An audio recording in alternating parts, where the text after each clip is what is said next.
The basic principle of the Tangam style is weight and power. Just press down with strength. Just break it with force. Close the distance and exert power. Put weight into it. Make it so the opponent can't even think of dodging. These were words often said by Ragna. Whether facing a spear or confronting a shield, the answer to various situations often came out like this. The correct sword technique was a bit different. Refine your form and force the opponent into a position you desire. Luagerni taught from the core. The method was to add small details after teaching the core, which was very efficient.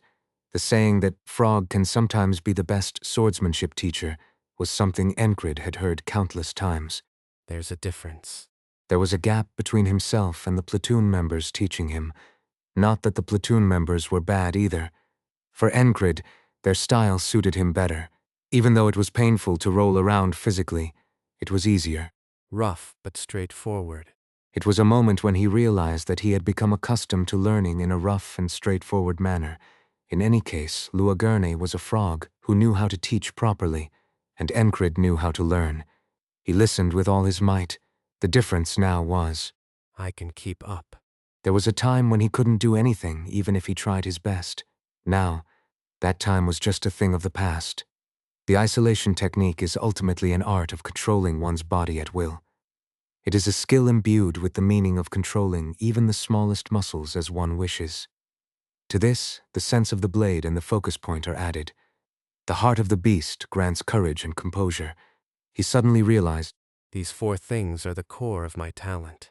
something he achieved through effort, the nourishment given by those around him, because he chewed, tasted, tore, enjoyed, and dug into that nourishment. Today exists as it does. Because there was the repeated today, he could roughly follow Frog's teaching now.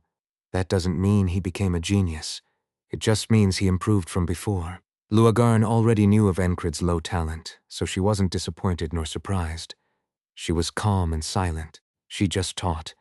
In the meantime, a lot of common knowledge and stories about swords flowed out. Luagarn knew a lot. There is a saying that for beginners, the quick sword is the best to learn, and the correct sword is the best to use against beginners. Emphasizing speed is easy to learn, and if your opponent is weaker than you can win 98 times out of 100 with the correct sword. So, what is best when facing a stronger opponent? The middle sword and flexible sword are advantageous. If the opponent is a careless fool, the quick sword is good, and if they are cowardly and suspicious, the correct sword is good. But if I had to choose the most advantageous, I would pick the phantom sword. The sword that deceives and mesmerizes the opponent.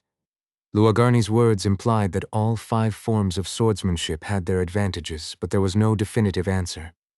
In this world, not everything has a set answer. These were words derived from one's temperament, ideology, and personal experiences. It was like saying that people are more important than swordsmanship.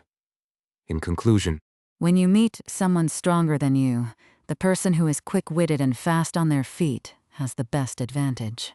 squawk squawk! Luagarn laughed as she spoke. Enkrid was slowly getting used to Frog's laughter. Knowing that Frog expresses emotions by puffing out his cheeks is one thing, but experiencing it over a long period is another. Afterward, There's a story that the Tangam style was originally created to deal with monsters and beasts. Doesn't that seem somewhat accurate? The correct sword pairs well with the flexible sword, and the middle sword pairs with the quick sword. Only the phantom sword stands alone. When you hold and learn a sword, other sword techniques tend to stick as well.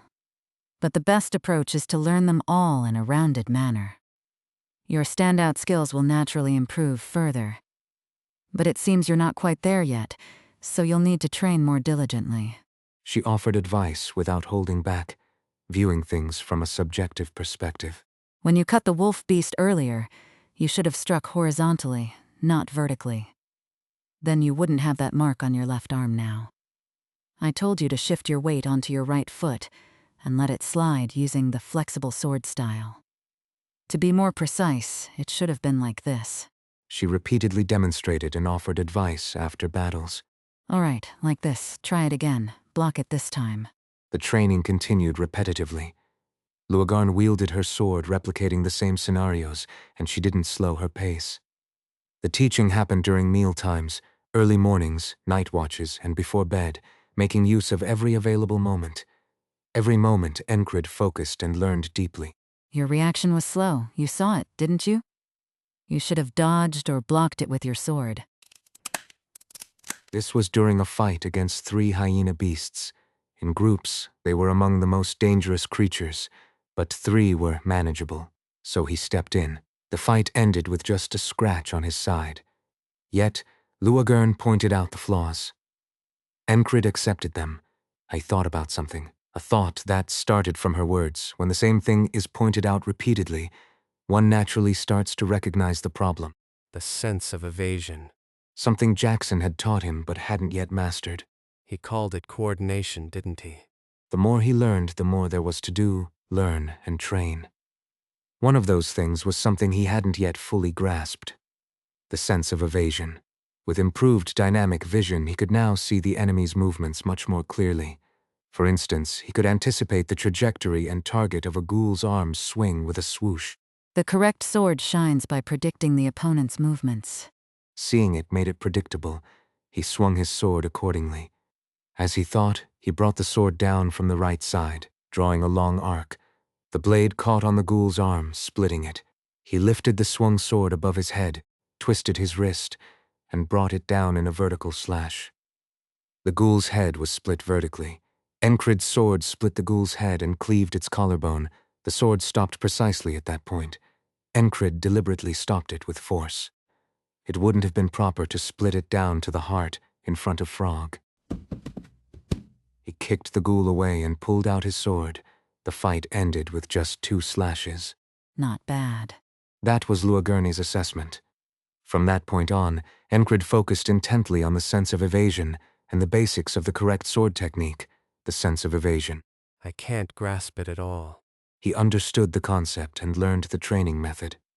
However, just because he learned something doesn't mean it would immediately become second nature. He already knew from experience that mastery takes time. It's similar to when he first learned the heart of the beast, or perhaps more akin to when he first learned focus point. How did he learn back then? One was realized through experiencing near death. For the other, it required the approach not of a genius, but of someone less naturally gifted. Does he need a similar environment this time? If the longing burns hot enough, one might wish for an obstacle. One might hope the ferryman would do something. But Enkrid didn't rely on such thoughts. As always, he just did his best in the given circumstances. That was Enkrid. The monsters and beasts that frequently appeared were excellent test subjects, and Enkrid inwardly welcomed them, often drawing his sword. Again? As they were crossing a hill full of thorn bushes, Finn spoke with frustration. It was right after they saw a group of beasts ahead. This place isn't even affected by some demonic energy or anything. How do these damned creatures keep showing up so often? It was anger. Clear, undeniable anger. It's natural that monsters and beasts don't understand speech. Therefore, there must have been a valid reason for Finn to express such anger towards them. Under what circumstances does one express such fury towards creatures that don't understand words? In short, it wasn't really the monsters she was angry at. At first, Enkrid wondered why he was like this, but he quickly realized. The things he had been ignoring while being absorbed in training. He had said it was good that monsters and beasts frequently appeared because they were good for sword training. It seemed like she was going to explode soon. Kreis muttered beside him. Frog puffed up his cheeks in agreement. Krung. Esther sneezed. Finn is a ranger. What do rangers do? Pathfinders find paths.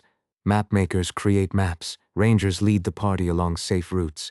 Why did the Glacier Rangers make a name for themselves on the continent? Why are they considered remarkable? Because they live in deep forests, places akin to magical lands where extreme cold and monsters roam. They are the best rangers, capable of sensing danger and ensuring the safety of the party.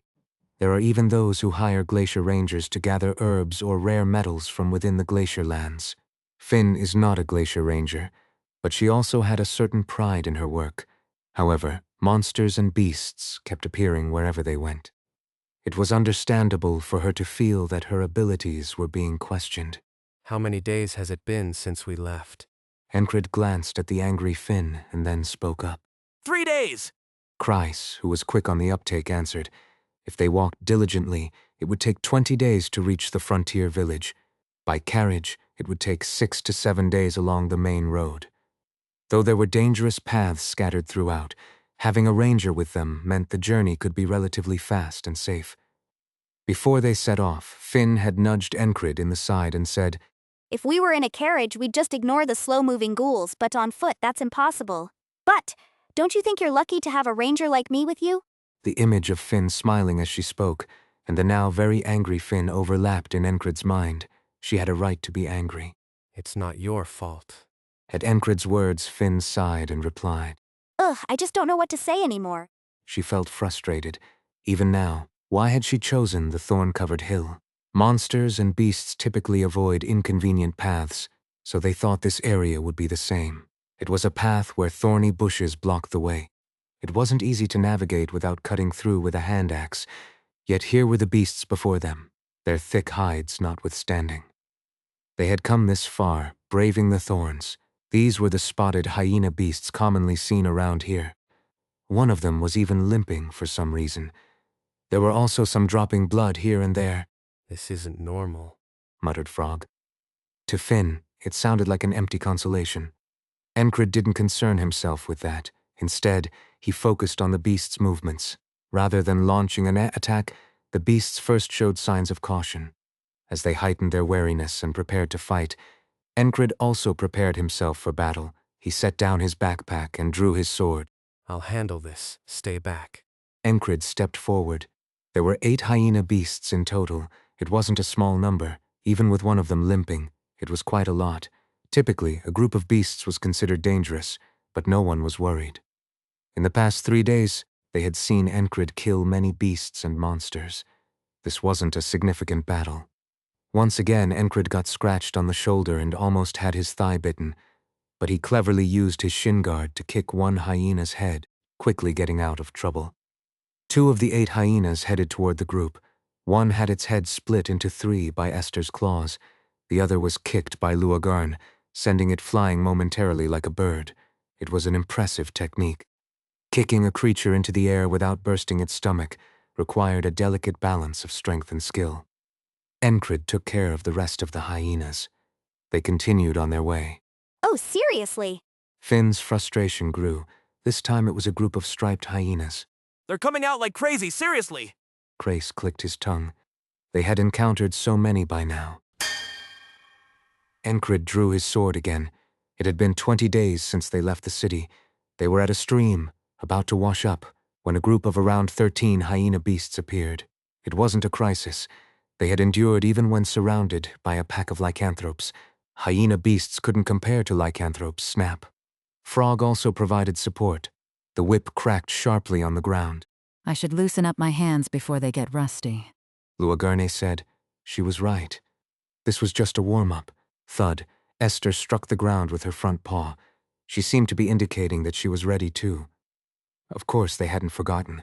Esther was a lake panther, a cunning panther that understood human speech. Their force was more than sufficient to handle the beasts.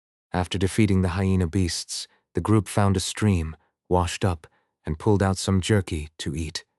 Eating, drinking, and cleaning are important, especially on a long journey.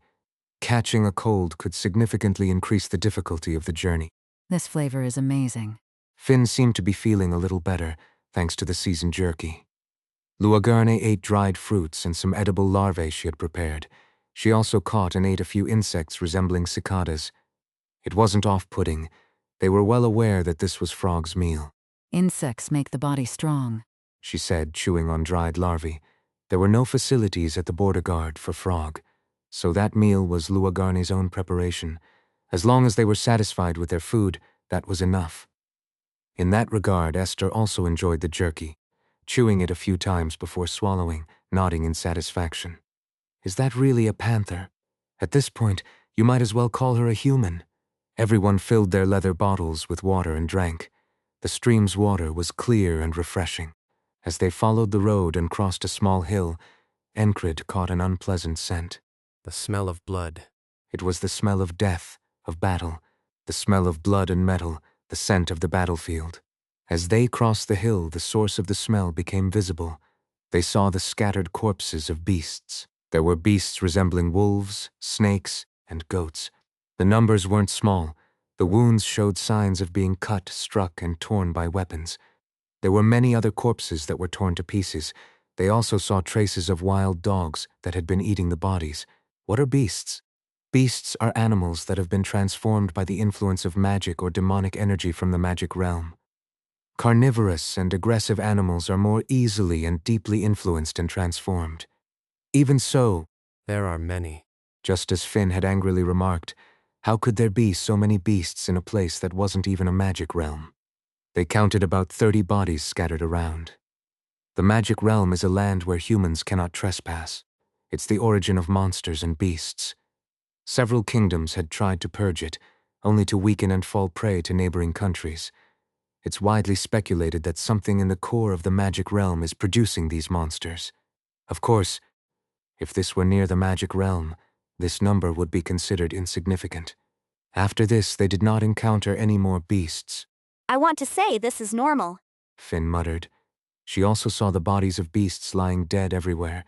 They also saw a few ghouls, but mostly it was beasts. There were significantly more beasts than monsters. After spending most of 20 days on the road, the group finally sighted the pioneer village. Their encounters with numerous monsters and beasts delayed them by 2 days, making it a total of 22 days. They had reached their destination, high wooden walls. Strong barriers to prevent enemy invasion. There were even a couple of structures resembling watchtowers visible. It wasn't small. If the kingdom was serious about supporting the village, it could grow to this size. It was a village that almost resembled a fortress. It's big, isn't it? Crace shared his impressions. Indeed. Finn replied leisurely, looking around. As a ranger, she had been annoyed at times, but they had arrived, and that was enough for her. Not everything can be perfect. Enkrid, on the other hand, didn't concern himself with such things. He simply headed toward the wooden palisade. It was a well-made defensive structure. That was his first thought. It meant that serious military effort had been invested in this pioneer village. When Enkrid identified himself at the gate, the doors of the palisade were soon opened. A man with a stern gaze was watching from the watchtower, his eyebrows twitching. He had a particularly unfriendly look. He has a face that makes you want to hit him. Even though Enkrid usually wasn't concerned with others, he felt an urge to punch that face. Inside, they saw that the palisade and gates were made entirely of thick logs. It was a very sturdy fence, almost at the level of a city wall, or at least close to it in size and height. In the center of the village, there was a long flagpole and a platform, which clearly marked the village square. As they entered, the village headman, the representative of the village, came out to greet them. The headman was a young man, about the same age as Enkrid. His face was ordinary, but his eyes were full of confidence. "Welcome," the headman said. Enkrid sensed from his tone, attitude, and gaze that they were not entirely welcome. Was it due to his keen instincts and intuition? Despite Frog being part of the group, the headman did not genuinely welcome them. "We are sufficient on our own here. We've already driven off the large bandit group that was nearby. Have you heard of the Black Blade bandits? Even they didn't dare to come close. We appreciate the Frog coming and your commander's presence. But as you can see, this isn't a small village. So you're a platoon leader? You must be quite skilled with the sword. We even have a former mercenary leader among us, known as Glaive the One-Eyed. He's our village guard captain now." Their treatment could be summarized as, "We can handle things ourselves. You can just watch and leave. Just say, we did a good job on the mission. We've already dealt with the colony." This was the sentiment from the headman and the village's core leadership. There were no old people among them, mostly middle-aged or younger. They made it clear that they didn't want interference, and most of the villagers seemed to support this sentiment, especially the village guard or militia, who seemed almost hostile. Let's do that. Enkrid didn't insist on asserting his command authority. It was a futile effort. A mission is a mission, work is work, and people are people. Since they said they'd handle it, Enkrid decided to leave them to it. However, they decided to stay in the village for a while, a week at most, or 5 days at the least, to ensure everything was truly safe before reporting back. Enkrid didn't take their attitude seriously. They were given a hastily built shack as accommodation. Kreis had gone out to explore the village, and Luagarn asked, Are we just going to stay here? Just sightseeing? Let's spend the time training. Even here, will that make sense? Now Luagarn was getting used to Enkrid. This guy could swing his sword anywhere, even here. There were plenty of open spaces near the hut, still many places where houses had yet to be built. In one such open space, Enkrid swung his sword. He had never cared whether anyone was watching. He practiced the basics of the correct sword technique, along with the sense of evasion, things he had recently become deeply engrossed in.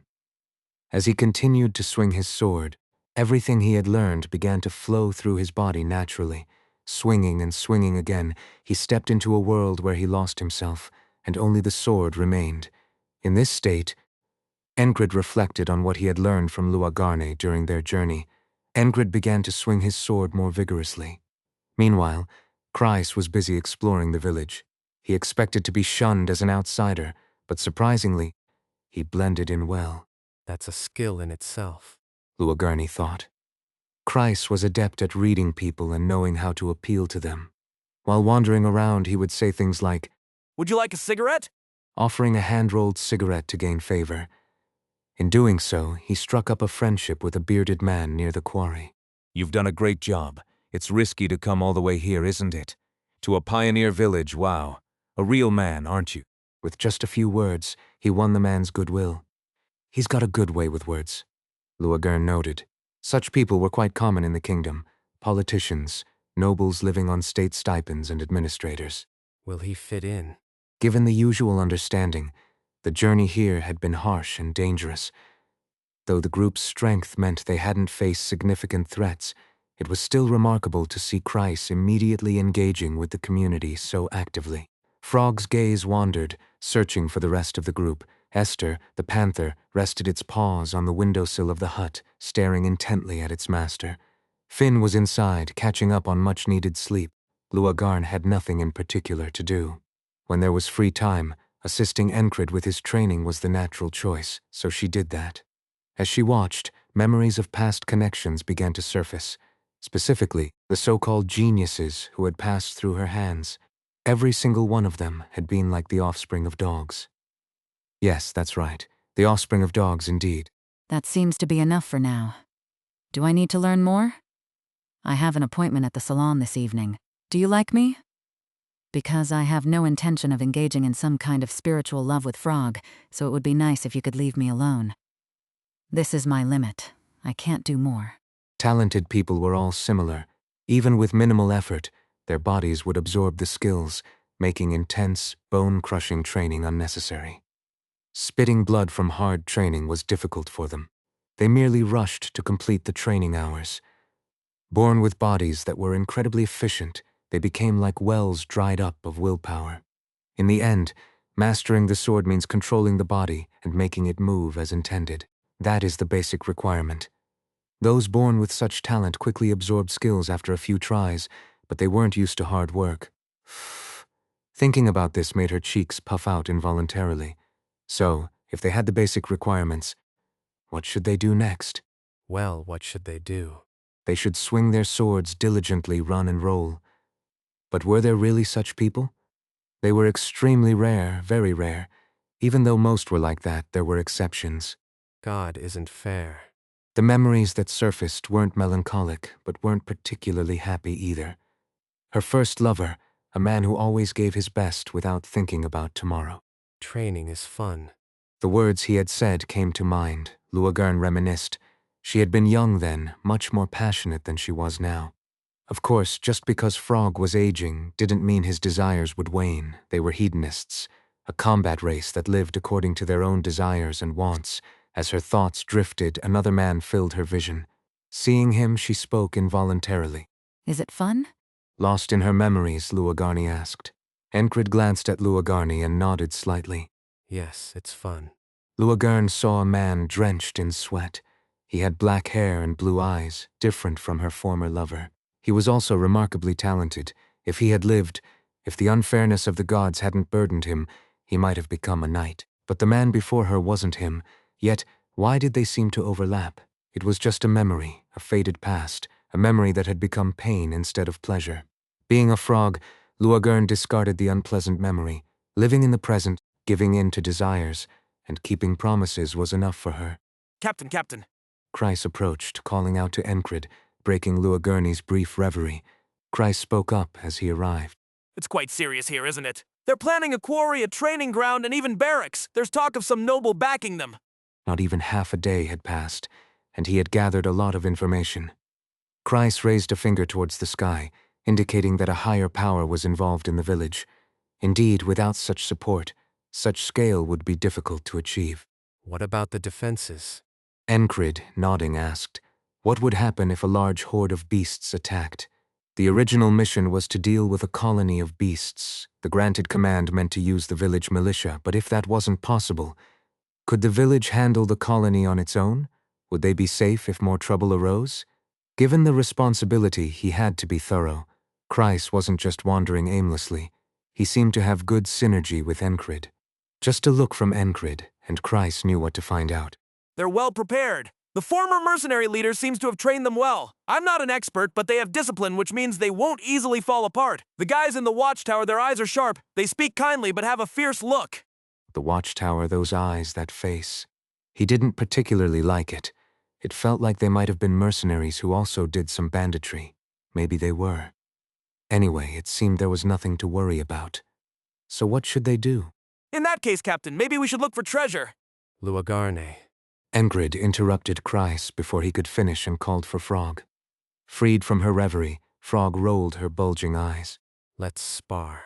Sparring and training just as usual. People were already gathering to watch Enkrid, intrigued by this unusual sight. He seemed like he would swing his sword all day, even here. Shall we use wooden swords? Frog asked. Chryse. Enkrid called out the name of his resourceful subordinate instead of answering. Even as unwelcome guests, they could probably find 2 wooden swords. We're not really going treasure hunting, are we? Chryse asked in response to Enkrid's request. There was genuine concern in his tone, which was understandable, given the risk involved. We're leaning toward going. Enkrid replied. I'll get the wooden swords. Though Enkrid had a sly side, Chryse wasn't unaware of it. But Enkrid was known to keep his word, and he said he was leaning towards it, so it was half decided. As Chryse headed off to get the swords, a peculiar sound came from behind. Turning around, Enkrid saw Esther, the panther, laughing. Her laughter was quite unique. Did you always laugh like that? Enkrid asked. Curious, Esther pretended to be serious, elongating her neck and turning her head to rest on her front paws. It seemed she wasn't going to answer. Soon Chryse returned with the wooden swords, and the sparring began. There was a reason Luagarne had asked for wooden swords. It's a strategy game, She explained. It was a method she once used to teach her talented lover, though Enkrid didn't know that. He was just busy enjoying it. It was a new training, a new form of swordplay. It was enjoyable. It was training to polish the basics of the correct sword technique, beyond just physical ability. How to block and deflect the opponent's sword for the next move. All of it was setting up traps for the next step. Slowly, they clashed wooden swords, developing their strategies. What's that? Are they just playing around? What? Reinforcements from the kingdom? Not on vacation? People began to talk as they watched. The rumor that there was a guy playing sword games with frogs started to spread. Despite its size, this was a pioneer village, with no more than 200 residents, excluding the militia. Rumors spread that the platoon leader from the border guard was a slacker who brought along a woman and a frog as a bodyguard and guide, and even brought a big-eyed servant and a pet. Enkrid didn't care. He had dealt with worse rumors when he was a troublemaking squad leader and had never been bothered by them. Ah, you're training with swords even here? Finn, waking up from a nap, stuck out her tongue in disbelief when she saw Enkrid drenched in sweat.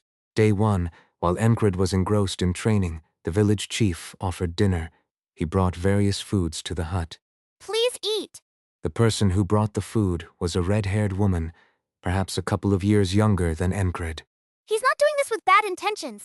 She defended the village chief. It's fine. Enkrid replied indifferently, and the woman's face brightened. My name is Shy. Okay. After a brief introduction, Shai blushed and left, and from behind, Kreis muttered, See, it's that charm again. I told you we should open a salon together. Should I tell him that if his salon becomes a knightly order with a name like Swallow Knights or Host Knights, then we can think about it? Enkrid kept silent. The word charm was best left unanswered. The table wasn't lavish, but there was white bread, thin stew, roasted beans, and corn, enough to fill a meal. It would be greedy to expect meat here. Frog's meal couldn't be separate, so Luagarn ate raw vegetables. Vegetables with bugs are good, you know, because there's a special treat mixed in. She said this while chewing on a dandelion leaf with holes in it. She seemed to enjoy the bugs in the vegetables. Enkrid wasn't bothered by it. What's this much? Finn and Kreis were the same. One was a ranger. She thought that anything from the ground or that moves could be eaten, as a scout. Kreis had also endured hardships that weren't to be envied. What's wrong with eating a few bugs? Would Enkrid be any different? After finishing dinner, they trained again until it was time to sleep. Do you ever get tired of it? Kreis remarked as they trained again. There was no bathroom, so they had to wash at the well. The water was cool, but it felt refreshing. After washing, they inspected the equipment that had worn out during their journey. Since only the sword had been swung intensely, it only needed sharpening. He polished the blade with prepared animal fat oil, then rubbed it with leather, and finally finished with a clean cloth. There was a bit of a fishy smell left, but it was better than letting the blade deteriorate. He checked for any missing teeth. It was fine. Excellent. Enkrid admired the skill of the blacksmith from the border guard. Not just anyone could make such a sword, even with Valyrian steel and Noir mountain wrought iron. Not that a lot of those expensive metals were used. The next day, after another day had passed, as always, Enkrid got up at dawn and continued with the isolation technique and training. Finn, who had napped too much to sleep, went out to scout the area. The moon was still visible, but she said she was just going to look around. It must be a ranger's habit, to memorize the surrounding terrain. During another round of green training as dawn broke, a man with rough-looking short hair approached Enkrid. He was a one-eyed man holding a broad-bladed glaive in one hand. His eye patch and scar across his face made his appearance rather rough. You're from Zaltenbach, aren't you? Deutsche stared blankly and spoke. Where was Zaltenbach again? It seemed to be in the central region. Platoon leader of the border guard, Enkrid. It was a brief introduction. Afterward, Enkrid continued with his training. Whatever the purpose of the visit was, he didn't feel the need to stop. Deutsche stared blankly at the other man and then spoke. I heard you came as the commander. That's right. Enkrid's response was curt, delivered while swinging his sword. Deutsche continued to watch him blankly. What was he doing? He was swinging a wooden sword in the air, slowly and precisely. Here once, there once. Does that even help? Are you busy? Not particularly. Is he mocking me? Deutsche frowned. Why was he responding like this to someone who came to talk? He had come to test if Enkrid might be eyeing his position as the captain of the guard in this frontier village. But his attitude... Deutsche didn't want to start an unnecessary argument or give Enkrid any room for advantage.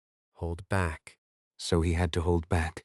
The palisade here is coated with a lot of resin. It can easily hold off most monsters and beasts. I see. The road ahead to keep moving forward. We periodicate and deal with the beasts. So far, we've had no major issue. I see. The road ahead is difficult, but I will keep moving forward. We've expanded the militia through training. I see. But I will keep manage the quarry, so most of my people handle that too. I see. But I will keep moving forward. We've built watchtowers, and Bremen guard them day and night, 2 at a time. I see. Is this guy weird?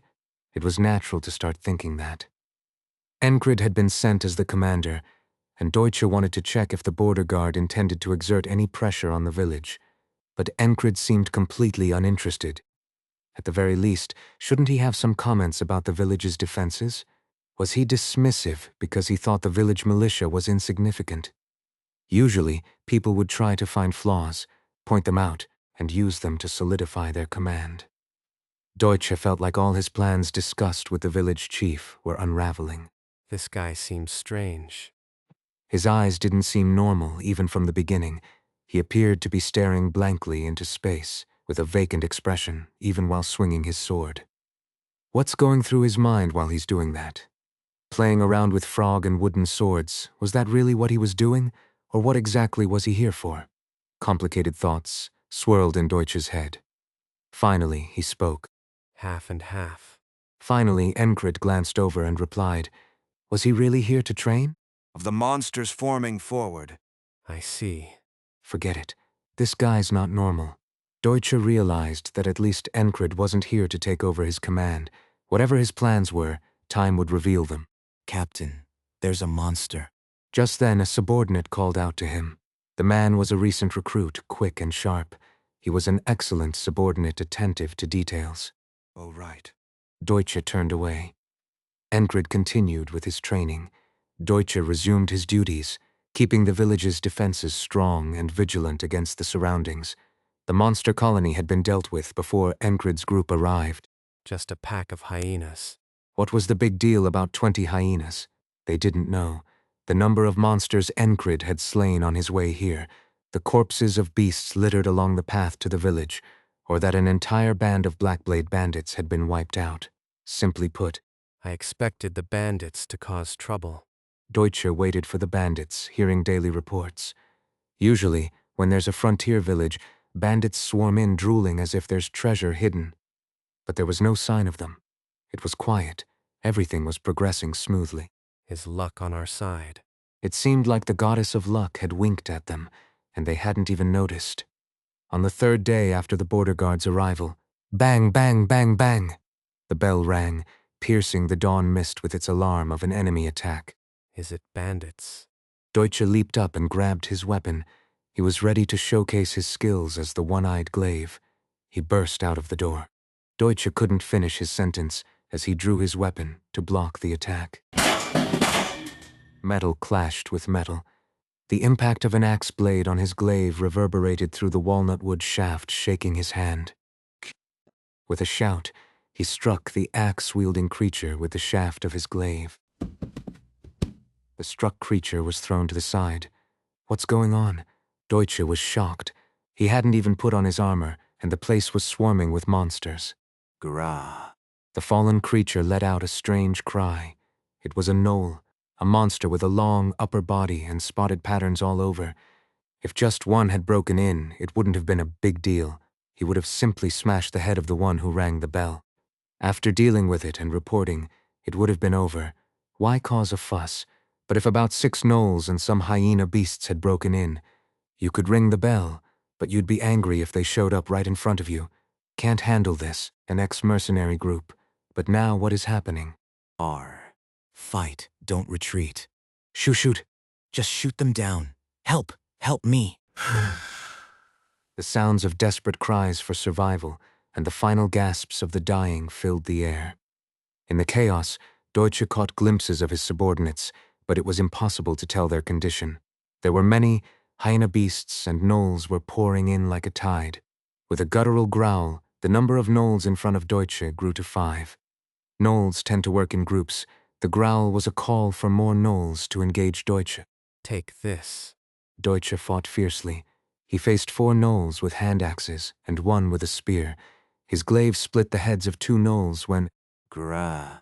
The gnolls howled again. The number of enemies increased once more. Was this even possible?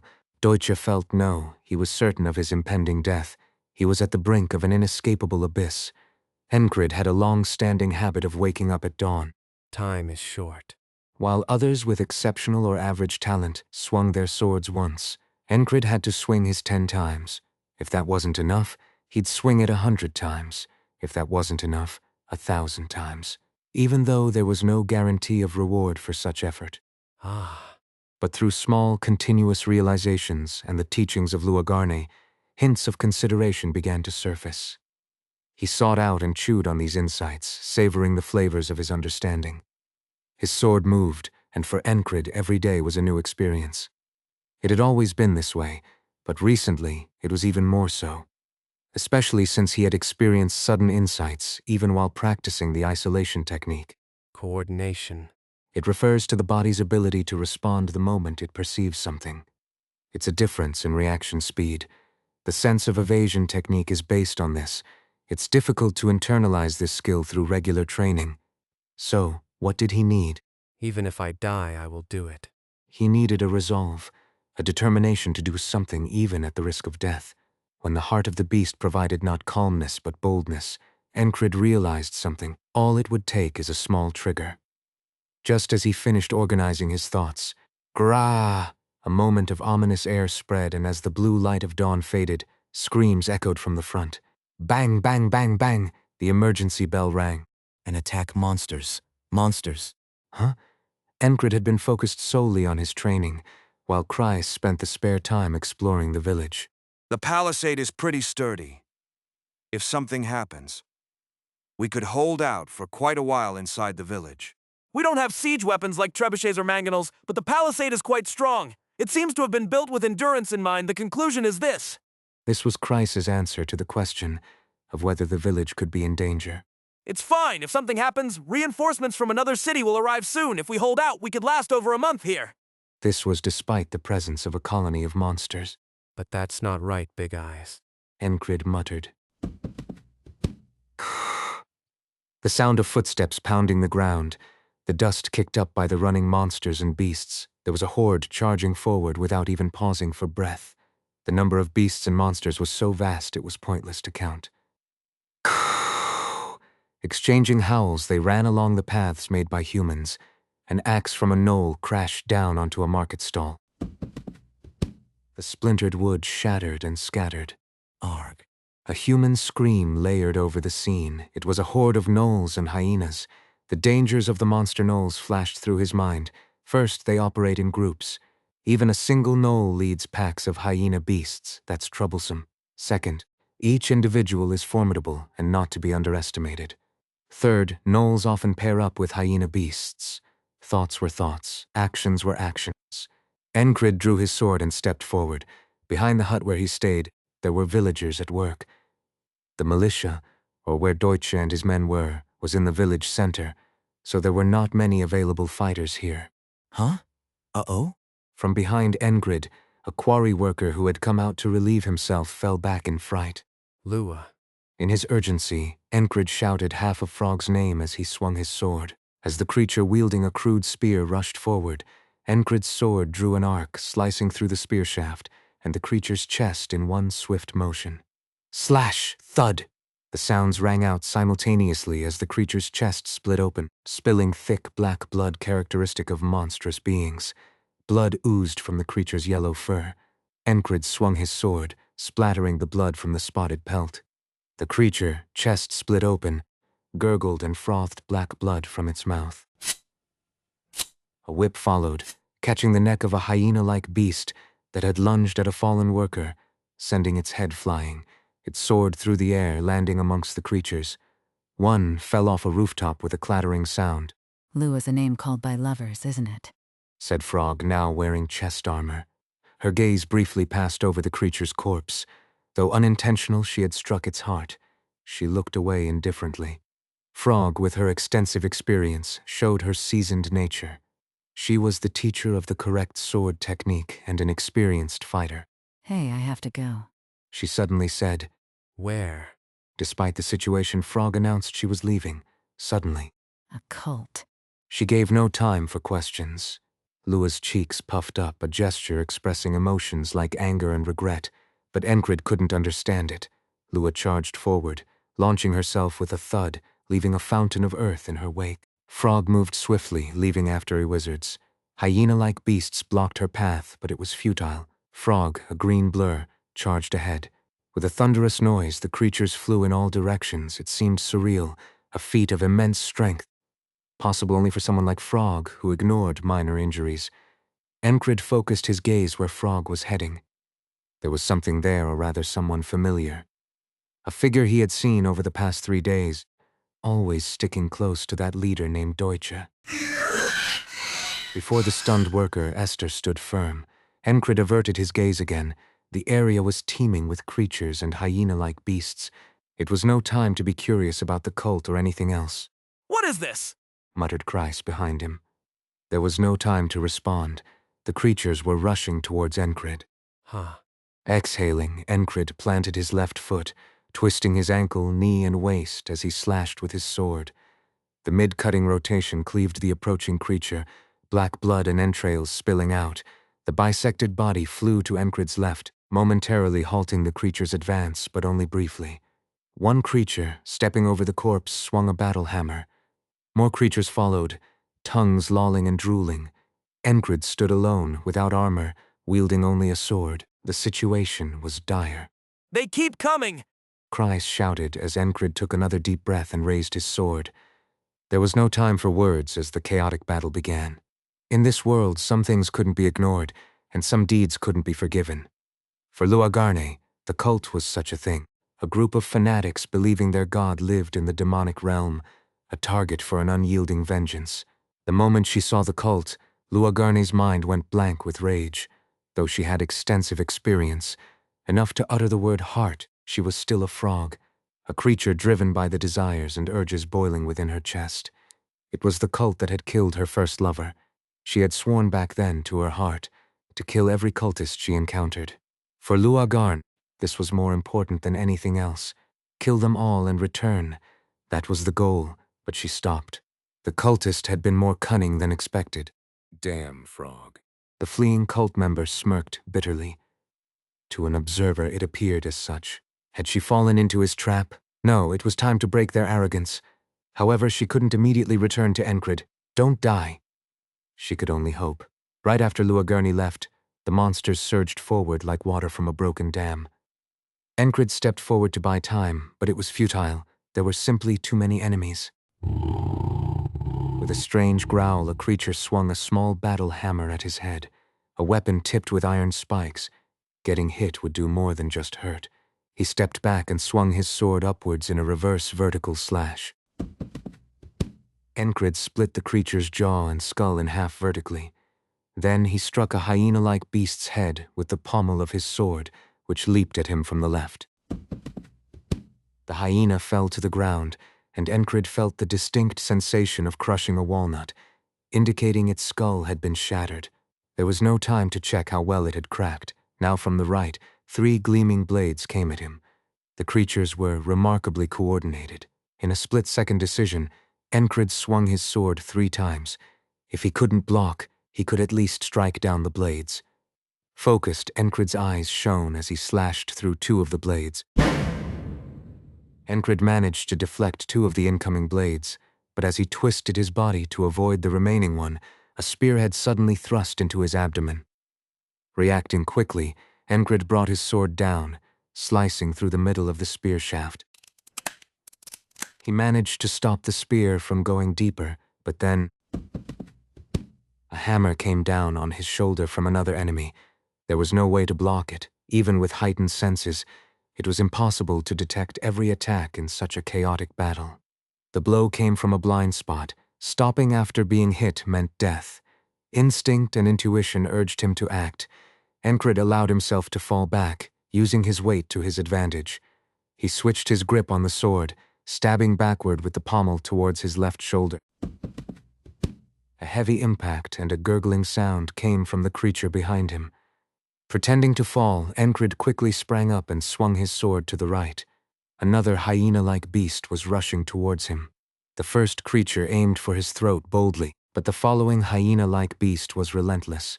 This one aimed for his wrist. Enkrid split its head open just as it leaped at him. In the midst of this danger, Enkrid's heart pounded wildly. Calmness, courage. The heart of the beast steadied his mind. As he became aware of his surroundings, his senses heightened, and time seemed to slow down. The weapons of the creatures in front of him, spears, gladi, battle axes, and hammers, seemed to fall towards him in sequence. He saw the line connecting the points, a line separating life and death. Following the line, Enkrid swung his sword. Thud! Swoosh! Crack! Thud! His well-honed blade performed a series of precise strikes. The head of the nearest creature was cleaved off with an overhead slash.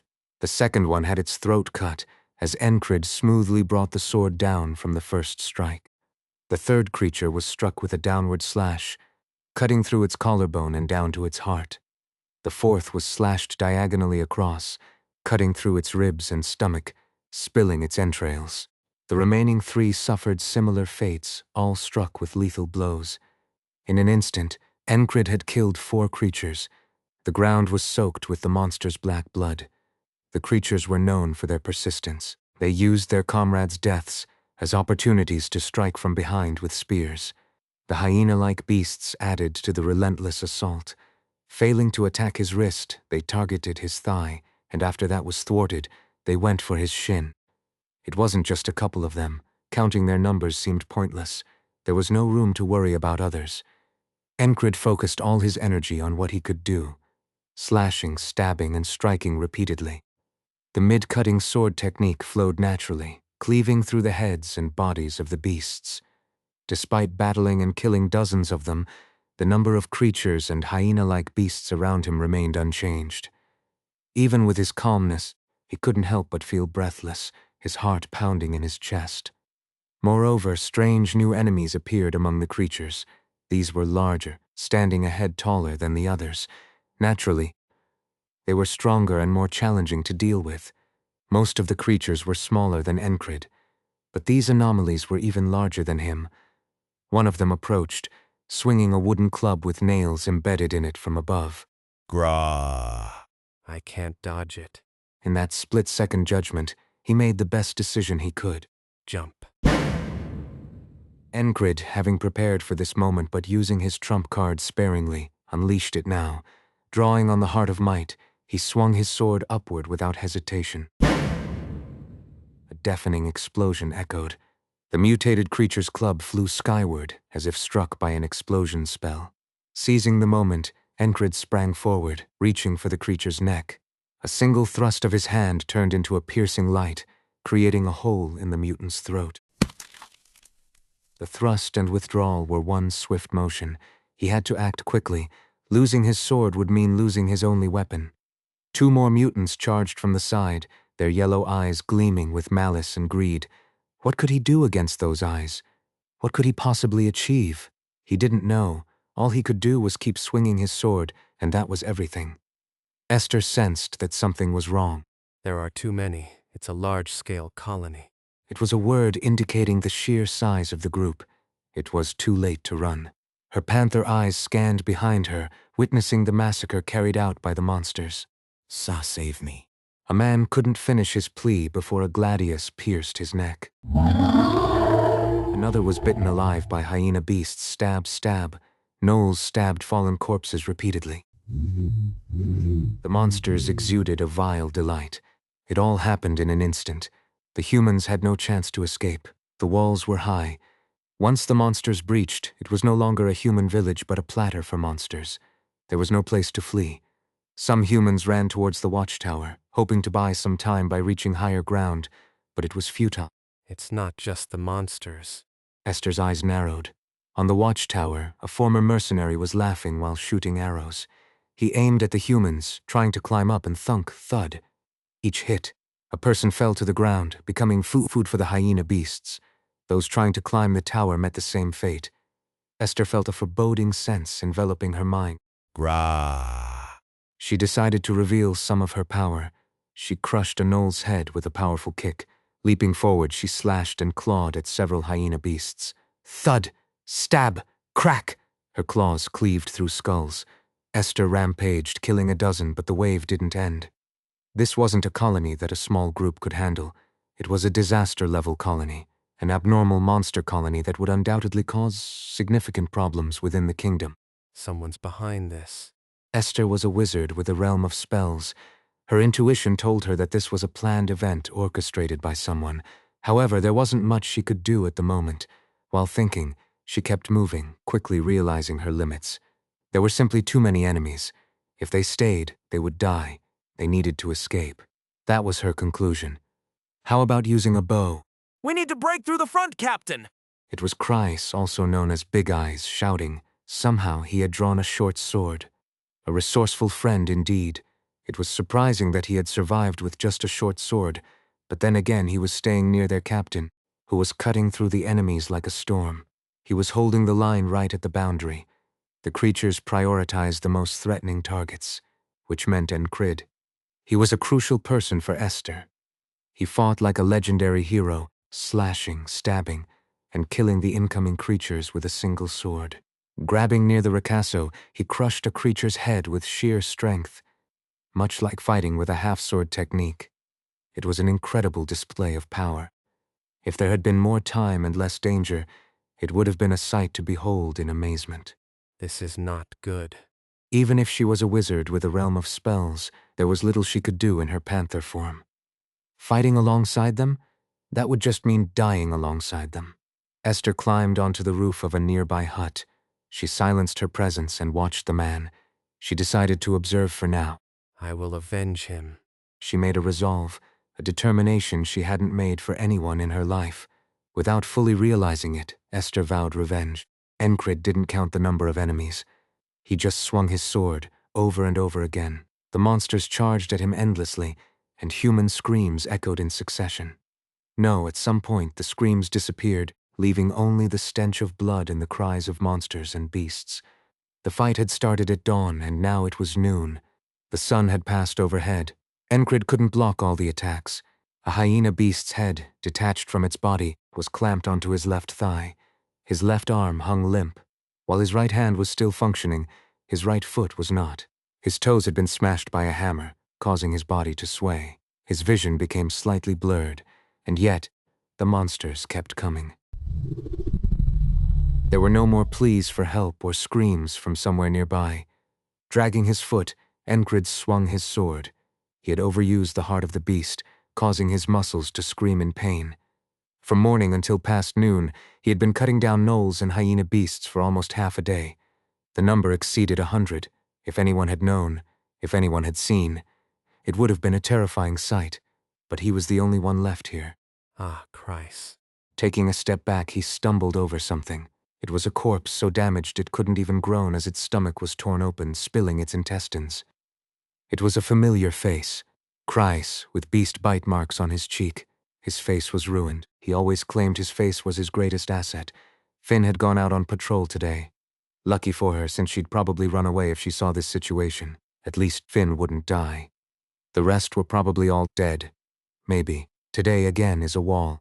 It's a near certainty, a premonition, even without the ferryman telling him he knew. No, he could almost hear the mocking voice of the ferryman.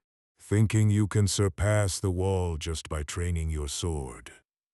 Go ahead, try it. Surrounded by monsters and beasts, you'll suffocate. That'll make you realize your limits. Enkrid exhaled deeply and gripped his sword again. Limits my foot. The gnoll group, which had been charging for a while, finally stopped.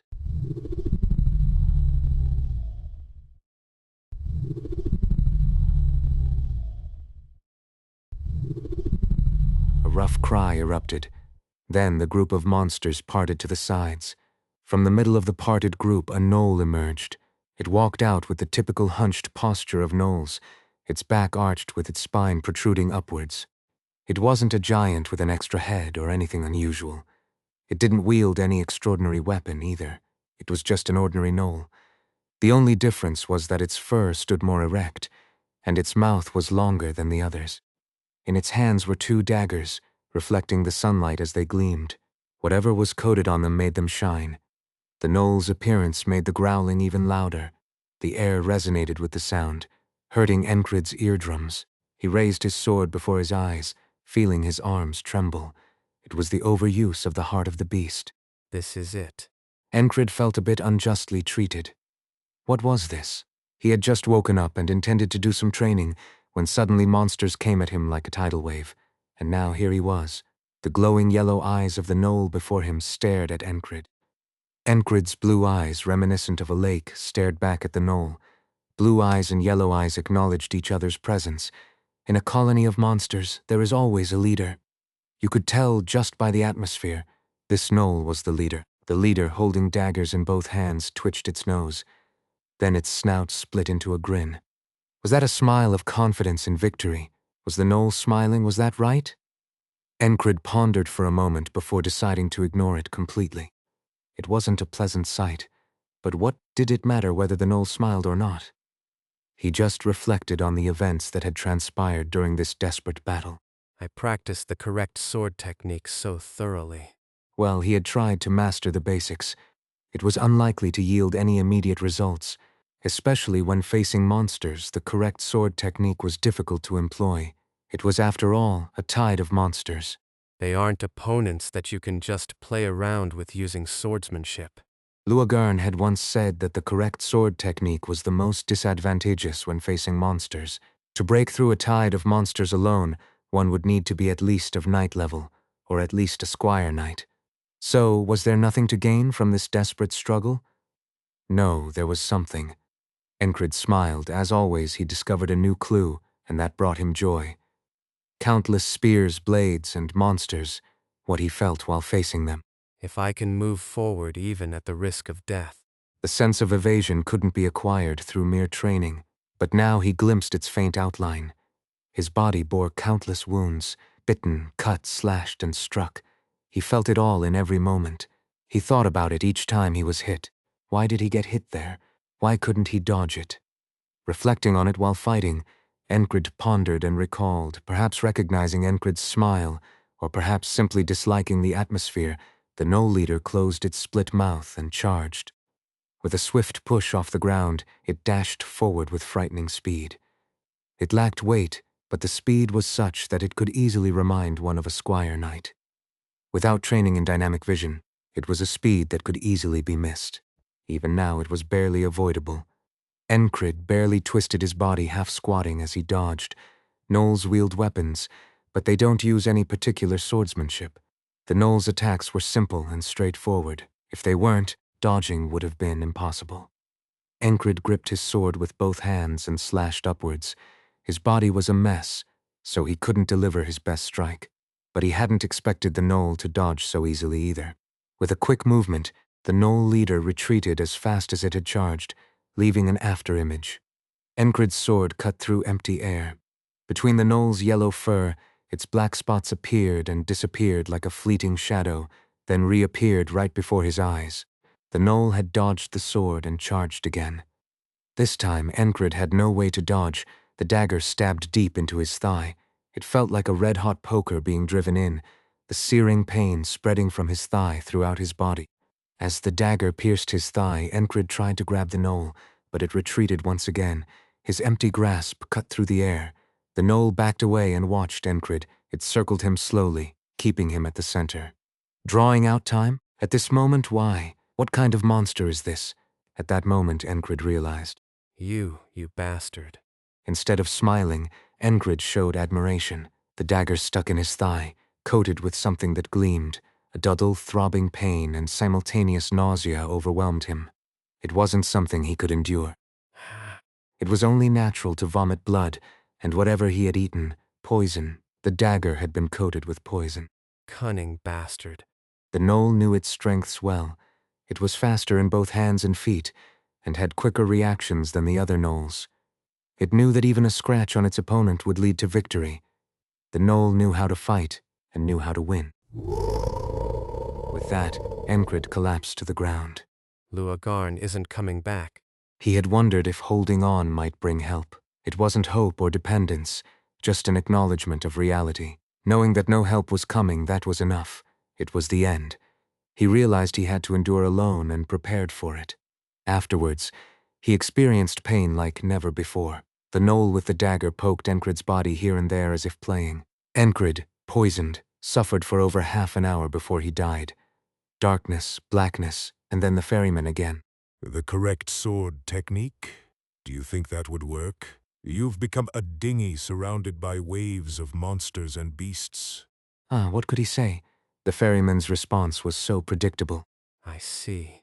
Recalling Deutsch's reaction, Enkrid tried the same trick on the ferryman. You bastard.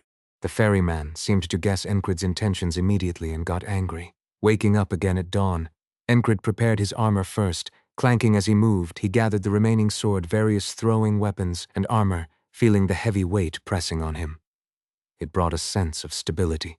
The noise from his preparations likely woke the rest of the group. This, too, was anticipated. No, it was intentional. He had questions to ask. Frog, Luagarn spoke up. Fully armed from the morning? Do you know anything about the cult? The sudden question brought a chill into the hut. It was Frog's doing, not the usually calm Luagarne. Where did you hear that? Of course, it was from Luagarne's mouth. Just briefly, during my mercenary days. Could we talk outside? Luagarne suppressed the tension in the air. There was no need to say anything right now. Fine, let's go outside and hear what she has to say. The mention of a cult piqued his curiosity. Enkrid stepped outside and checked his gear. Everything was in order. It was the same as always with the isolation technique. Moving while fully armored was naturally burdensome and uncomfortable. This discomfort forced him to correct his posture, and from that corrected posture, he recalled Auden's teaching. Training the body is inherently uncomfortable. Truly a madman. The discomfort was meant to burden the muscles, not the joints. How much time had he invested in this? How many times had he repeated this today? Enkrid quickly corrected his posture. Today's isolation technique would have to be short and intense. There wasn't much time. Luagarne, stepping outside to talk, was baffled to see Enkrid immediately engrossed in training, but she just accepted it. That was just the kind of person Enkrid was. Cult. Why did you suddenly bring that up? Enkrid glanced at Luagarne. She had seen cultists before and had even been involved in wiping them out. They often operated in dark corners and shady backstreets of cities. Of course, such matters were typically handled by the church's inquisitors, so mercenaries rarely got involved. Occasionally, such problems arose in rural villages, where the village head would hire mercenaries. Enkrid had once dealt with people who smoked a certain herb that scrambled the brain like some kind of weed. They were half-crazed individuals. Luagarne probably wasn't referring to those kinds of cultists, so she had to ask and listen. The sudden mention of a cult had come from Luagarne. It appeared suddenly in a dream. Enkrid was a good talker. Being a good talker meant being able to gauge the other person's intentions, being quick-witted, and having good reflexes. Enkrid knew that Luagarne wasn't looking at him normally. She probably doesn't think I'm sane. Even saying this might smooth things over. If not, then so be it. He could give up on learning about the cult. Half of it was curiosity, and the other half was a feeling that something might be connected. He didn't need anyone to tell him that this wasn't just a random colony or gathering of monsters. The number of monsters converging wasn't normal. A dream. Luagarne couldn't help but feel a deep interest in the man before him. Part of that interest stemmed from the fact that Enkrid's mind didn't seem entirely normal. Well, that could be the case. It seemed Luagarne had accepted it. Even in this situation, this man was still moving, fully armored. How could that be normal? He was indeed worthy of being called the leader of the madman platoon. True cultists are dangerous, very dangerous. Even mentioning their name lightly can be risky. Luagarne said. Yes, I understand. Was the explanation lacking? Luagar thought for a moment and added a few more words. Cults spread across the entire continent, but the truly dangerous ones are those who believe in the demon realm as their sacred place. The only real threat is the cult of the demon realm sanctuary, also known as the rebirth cult, who worship the 6 demons. That should suffice. It was a superficial explanation, but there was no need to know more. Luagarne kept her words brief. Enkrid felt he had heard enough, whether it was the cult of the demon realm sanctuary, the rebirth cult, or the group worshipping the 6 demons. Could it be connected to them? It wasn't appropriate to ask Luagarne further about that. He would have to figure it out through observation over time. Enkrid continued his training. Luagarne, watching him, asked with a grumbling stomach noise. But aren't you hot? Sweat trickled down Enkrid's forehead. It was hot, training his muscles while fully armored. It must have looked a bit odd. The weight of the armor adds strain to the muscles, which is beneficial. Enkrid casually responded, making up an explanation that sounded plausible. This was quick thinking. Luagarne thought it made some sense. Time passed again. Enkrid considered if he could evacuate Esther and Kreis in advance. The thick palisade wasn't an easy barrier to overcome, and there were 2 gates, one at the front, and the other, connected to the rocky hill used as a quarry.